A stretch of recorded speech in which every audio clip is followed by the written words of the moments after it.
Oi, gente, tudo bem? Espero que vocês estejam bem. Vamos para mais uma aulinha, né? Hoje de correção. Eu vou fazer a correção de 2 dias de videoaula, tá? Aqui, nessa vídeo de hoje, tá bom? Para nós ficarmos mais... não ficar muito distante, né? Das atividades que eu estou passando e não ficar... quando nós formos corrigir, você já, né? Ai, faz tanto tempo que a tia nem lembra e tal, né? Então, a gente já vai fazer isso agora para ficarmos mais próximos, assim. É uma atividade, uma correção, que aí já fica mais fácil, tá? Vou compartilhar com vocês a telinha para nós fazermos a correção. Só um minutinho. E vamos lá. Vamos lá. Vamos lá. Nossa correção vai ser da página 62 a 74. Nossa, parece uma coisa, né? Exorbitante, gigante, mas não, tá? Você vai ver que vai ser rapidinho, tá bom? Mas desculpa, ainda tô resfriada. Vamos lá. Bom, aqui é a nossa capa do nosso capítulo, né? Duas pessoas assim disputando uma bola. Vamos lá, né? Número 1 ali. Vamos entender. Ó, a obra produzida na abertura do capítulo é do artista plástico Ademir Martins. Em suas telas, ele interpreta o jeito de ser brasileiro, retratando a paisagem e as pessoas do Nordeste. Observe a pintura com atenção e depois troque ideias sobre a questão a seguir, né? O que está representando na tela de Aldemir Martins? De que forma essa obra apresenta a cultura brasileira, né? São dois jogadores de futebol, né? Dois jogadores de futebol. O futebol é um esporte muito popular no Brasil, né? E faz parte da cultura do país, isso é verdade, né? Por isso, ao retratá-lo, Aldemir Martins registra uma das características do povo brasileiro, né? Então, se tem uma coisa que brasileiro gosta é carnaval e futebol, né? Mas o futebol, eu acho que ele ainda está acima. Quais são os elementos que permitem compreender o que está apresentado na tela? Os uniformes, né? No caso, calção, o meião, a chuteira, bola, a posição das figuras humanas, além disso, o título da obra, Futebol 1, deixa claro que está sendo representado. Ó, o que significa o número 1 na imagem? No futebol, a função do número da camisa é identificar o jogador, né? No caso, o número 1, quando eu observo, assim, eu não entendo muito bem de futebol, mas quem usa a camisa número 1 é o goleiro. Assim, nessa tela, o número 1 corresponde ao número da camisa do jogador, no caso dessa tela aí, tá? Você sabe dizer em qual posição os jogadores do futebol representados na tela jogam? Justifique sua resposta. Aqui, para você responder, você tem que entender de futebol, né? Um pouquinho de futebol, para você saber qual é a posição de cada um ali, tá? Por que a bola está no alto? É possível dizer qual jogador está com a posse de bola? Ali, se a bola está no alto, eles estão disputando, então ninguém é dono da bola, né? A bola, se tivesse, né, por exemplo, um jogador com a bola na posição lá do pé lá, por exemplo, ter cabeceado, sei lá, aí ali no caso eles estão disputando, tá? Então não tem dono da bola ali não. Em sua opinião, o futebol é uma marca cultural que representa todo brasileiro? É pessoal aqui, mas na minha opinião, ele representa sim. Até porque o Brasil para quando nós vamos assistir a Copa do Mundo, por exemplo. Né? Não digo um mundial, esses outros tipos de jogos, né? Mas a Copa do Mundo, geralmente, o Brasil, ele para. Tá? Então, não é só homem, mulher, criança, todos gostam muito de futebol. Eu gosto, não entendo muito, mas eu gosto. Ou melhor, eu não entendo nada. Não entendo nada. Você gosta de ouvir e de contar histórias, casos, histórias sobre casos reais ou personagens inventados? Na sua família, alguém gosta de contar causos? Na minha família, o meu pai gosta de contar causos. Né? Na sua, a gente vai descobrir. Você já ouviu alguém contar um caso de futebol ou de outro tema em uma roda, né? Em caso afirmativo, compartilhe essa história com os colegas e o professor. Aqui no caso, a gente pode estar compartilhando isso na nossa videoconferência, tá? Porque o nosso tempo, a gente só tem um encontro, né, por semana, e acaba sendo um encontro para tudo, né, para tirar dúvidas, tal, enfim. Aí tem a parte do caos aqui. O texto que você acabou de ler, eu não coloquei ele aqui, tá, gente? Eu só coloquei o título porque é muito grande, né, não caberia, tá bom? Então, o texto que você acabou de ler relata um fato que aconteceu com o Matutino Zé Laurentino. Releia o texto e descreva o personagem principal desse caos, né? Zé Laurentino é o personagem principal, tá? Trata-se de um matuto que vive como bicho bruto, que só sabe que é gente porque um velho parente dele contou-lhe que é batizado. Tem 2 metros de altura, grande, né? Braços fortes, de trabalhador braçal. O texto apresenta várias expressões regionais que estão mais próximas da oralidade do que da escrita. Relacione as expressões usadas no texto com o que cada um significa. Então, de A a F, né? Vamos lá. Viver que nem bicho bruto. B. Os braços dessa grossura. C. Pro modo de jogar de guipa. D. Embolando na poeira. E. Ele que pagasse o pato. F. Feito bola de badoque. Então, a letra A, né? De modo rústico, sem luxo. A letra B, forte. A letra C, jogar como goleiro. A letra D, rolando no chão. D. A letra E, resolver o problema. E a letra F, estilingue, né? O caos é uma narrativa curta, geralmente falada, que trata de um fato ou acontecimento real ou fictício, como as situações do dia a dia, e pode ser de humor, de mistério e ainda envolver suspenses. Eu prefiro de humor, eu gosto mais. Zé Laurentino narra a história a história que aconteceu para o interlocutor. Para quem ele conta essa história, né? Para alguém que ele chama de patrão, tá? Escreva V para as afirmativas verdadeiras e F para as falsas, sobre Zé Laurentino. Na letra A, já tinha visto futebol na televisão? É falso. Sempre teve muita vontade de jogar futebol? Falso. Considerava-se corajoso? Verdadeiro. Não conseguiu defender o gol? Verdadeiro. Achou que o juiz foi injusto ao mandar cobrar em falta nele, uma vez que não foi erro dele? É verdadeiro. F. Como desfecho da história, pode-se dizer que Zé Laurentino nunca mais passará nem perto de uma partida de futebol. Bom, você entendeu os versos de Zé Laurentino?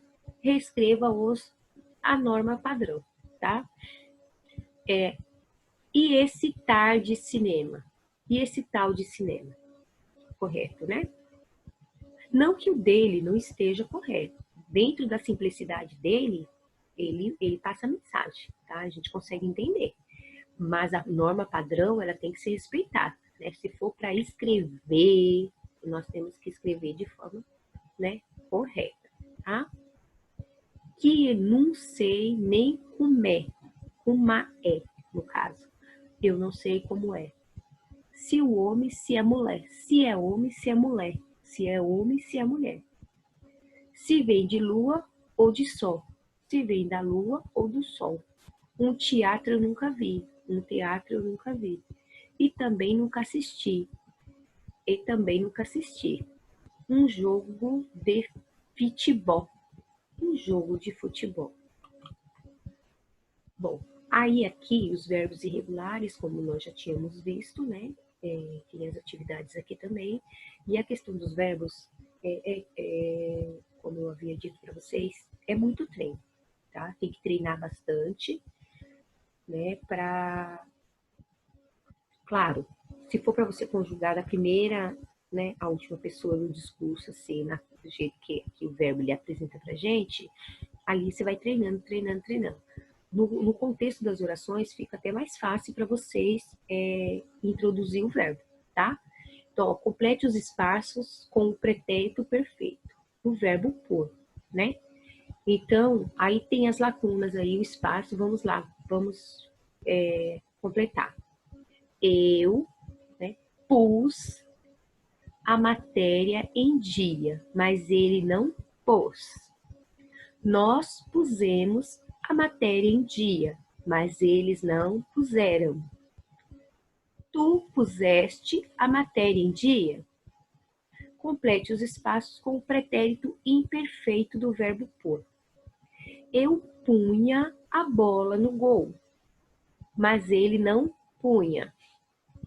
Nós punhamos a bola no gol, mas eles não punham. Tu punhas a bola no gol?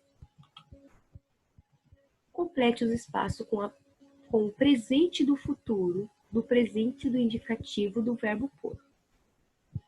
Eu ponho a louça para lavar e mais tarde ele porá a roupa. Nós pomos a louça para lavar e mais tarde eles porão a roupa. Eles põem a louça para lavar e mais tarde nós poremos a roupa. Escreva V para a palavra porão quando for verbo e S quando for substantivo. Então, vamos lá. Na letra A. Disseram que porão o dinheiro necessário no negócio. Verbo. Disseram que o dinheiro estava no porão. Substantivo. A casa é ótima e tem um porão imenso. Substantivo. Eles porão o caso em ordem. Verbo. O porão está empoeirado. Substantivo. Aqui, no contexto da oração, fica fácil, né? Para a gente poder identificar.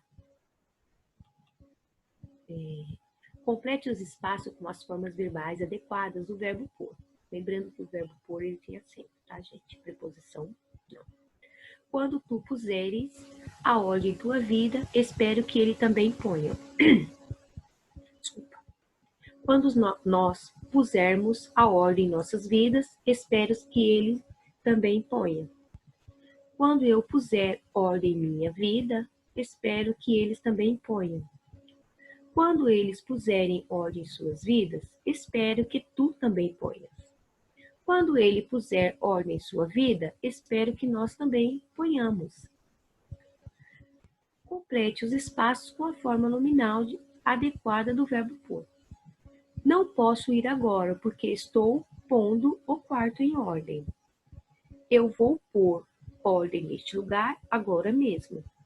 Já foi posto um novo portão com mais segurança. Complete os espaços com as formas verbais dos verbos dados entre parênteses. Se eu compusesse, aí tá, os verbos entre parênteses, recompor, poder, na letra A. Se eu compusesse uma canção, poderia apresentá-la. Impor e tratar, na letra B. Se eu impusesse respeito, ninguém me trataria assim. Na letra C, dispor, fazer. Se eu me dispusesse a ir, faria uma grande viagem. Na letra D, expor, poder. Se eu expusesse meus trabalhos, poderia ter sucesso. Escreva as frases da atividade anterior, substituindo o pronome eu por nós. Conjugue os verbos e substitua outros pronomes quando for o caso. Né? Letra A. Se nós compuséssemos uma canção, poderíamos apresentá-la. Se nós impuséssemos respeito, ninguém nos trataria assim. Letra C. Se nós dispuséssemos a ir, faríamos uma boa viagem. Se nós expuséssemos nossos trabalhos, poderíamos ter sucesso.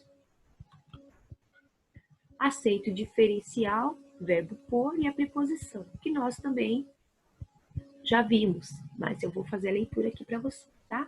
Você já viu que a forma verbal pôde no passado leva acento por diferenciar do pode no presente, né? Exemplo, ele pode sair agora, né? Ele pode sair agora, aí é presente. Ele não pôde sair, no caso passado, tá?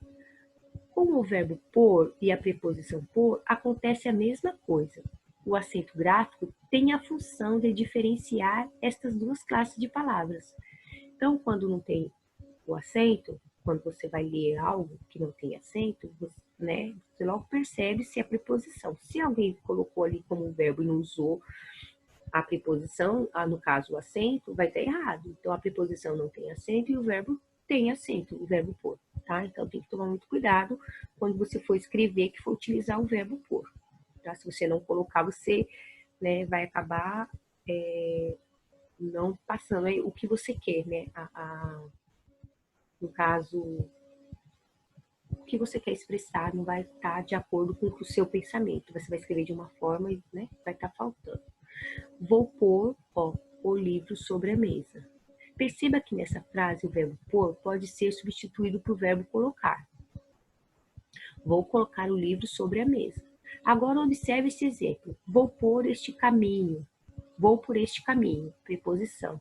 Nesse caso, entendemos que pelo contexto que se trata de preposição, uma vez que o tentarmos substituir pelo verbo colocar, não obtemos nenhum sentido na frase. É verdade, ó. Vou por este caminho. Vou por este caminho, ou seja, eu decidi escolher este caminho, no caso, vou por este caminho. Se você tentar colocar o verbo colocar aí, se você tentar, né, trocar por colocar, ó, vou colocar este caminho, vai ficar sem sentido, né? Então, o verbo por dá para substituir pelo colocar. A preposição não, fica sem sentido, né? Muito bem lembrado. Escreva por ou por com acento, no caso, né? Conforme o caso. Vamos pôr os pingos nos is. Por com acento. Troquei meu celular por um novo. Olha lá, preposição. Acho que vou pôr essa roupa. Verbo. Torço por melhores dias. Torço por um país melhor. Tá vendo? Sem acento. Alcance meu sal, por favor. Um por todos e todos por um. Decidiu pôr os planos em ação, né? Então, você observa que onde for o verbo, foi utilizado o verbo, né? Ele está com um acento circunflexo e o outro foi a preposição. Aí nós vamos entrar lá no conto popular. Qual a situação inicial da história? Tem um texto lá, né? Que fala, né, dos 3 homens. Eu não coloquei ele aí porque ele é longo, tá? Mas ele está no livrinho de vocês. Então, qual a situação inicial da história? Já entra no conto aí. 3 homens caminhavam pela estrada quando um velho, muito apressado, que tinha perdido seu camelo, perguntou a ele se haviam visto o animal. 2. Descreva o camelo segundo as informações fornecidas pelos 3 homens. No primeiro encontro que tiveram com o velho, os 3 homens disseram que o camelo era cego de um olho, não tinha um dos dentes da frente e era manco de uma perna só. Manco de uma perna só. Como o cameleiro não encontrou o camelo, voltou a procurar os 3 homens para ver se eles podiam ajudá-lo, já que sabiam de tanta coisa que outras informações ele obteve, né, quando ele procurou esse homem. Os homens disseram que não tinham visto o camelo, mas descreveram com detalhes que o animal levava 2 cargas, de um lado mel e do outro milho, e que uma mulher grávida estava montada nele. O cameleiro tinha provas concretas para acusar os viajantes. Explique a sua resposta. Ele tinha? Não, né? Ele só tinha suposições, feitas com base nas palavras do viajante, tá? Então, ele não tinha provas concretas para poder acusar ninguém. Que fato surpreendeu o cameleiro e o juiz? Explique sua resposta.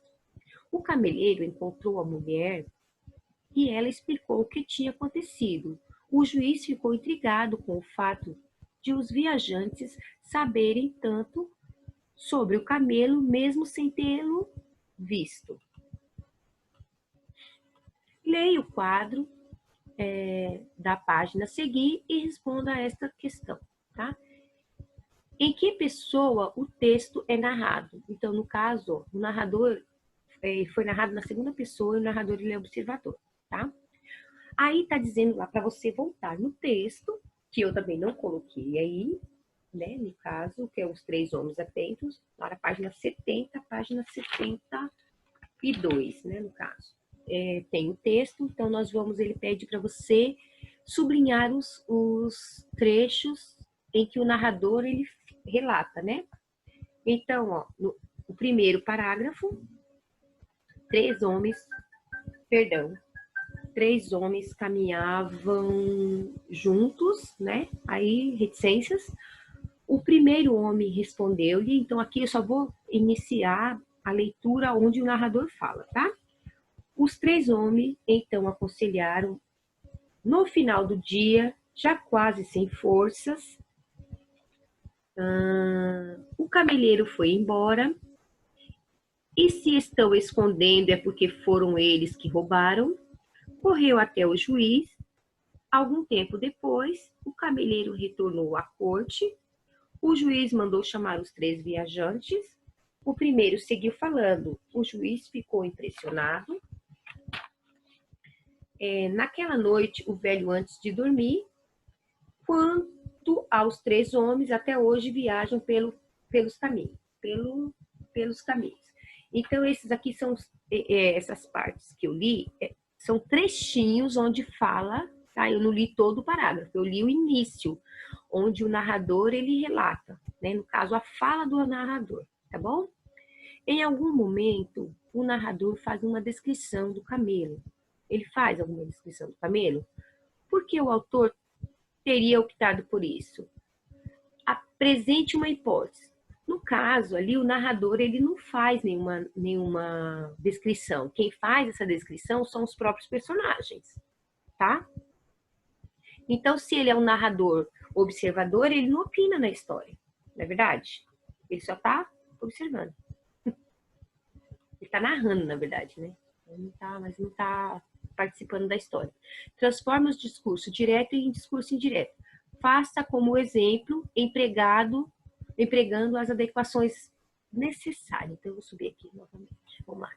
No discurso direto, a fala do personagem é reproduzida sem interferência do narrador, integralmente.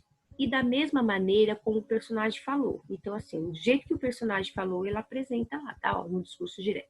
No discurso indireto, é o narrador que conta o que o personagem falou.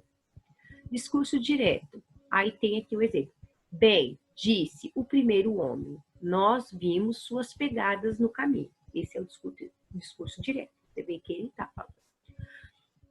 Aí o discurso indireto. O primeiro homem disse que eles viram as pegadas deles no caminho, né? Então, nós vamos lá. Por acaso, na letra A, por acaso vocês viram meu camelo? Está perguntando. Ó, ele perguntou cheio de preocupação. Agora vamos transformar, né? Ele perguntou cheio de preocupação se não tinham visto o camelo dele. O primeiro seguiu falando. As folhas estavam rasgadas, o que indica que o camelo tinha perdido um dente. O primeiro seguiu falando que as folhas estavam rasgadas, o que indicava que o camelo tinha perdido um dente.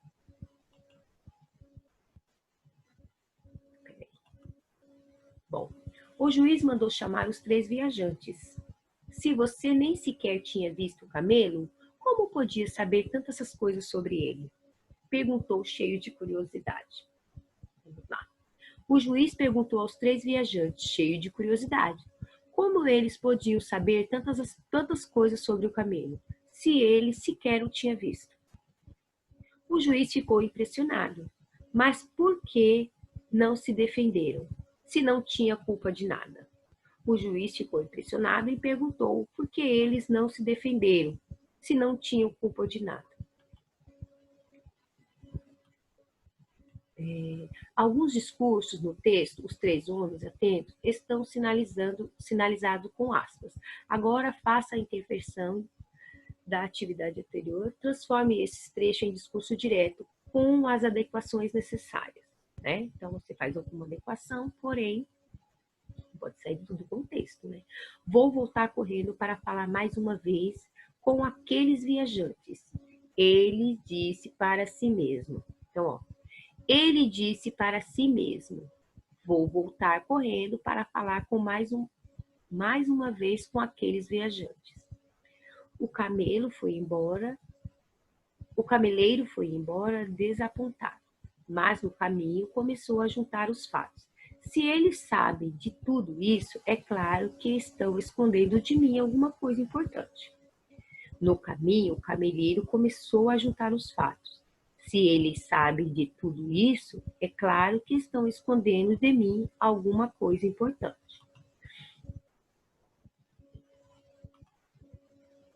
Observe bem o discurso aplicado na última atividade. Por que você acha que essas falas foram registradas com aspas e não com travessão? Né, foram registradas com aspas porque apresentam o pensamento, ou seja, o personagem falando com eles mesmos, tá? Então, meus amores, está aí, né? Ficou meio extenso, mas é da página 62 a 74. Né? Nós estamos um pouquinho atrasados com o final do livro, mas já estamos na reta final, graças a Deus, né? E corrijam essas atividades, tá bom? Então, um beijinho, até a próxima aula. Fiquem com Deus. Saudades.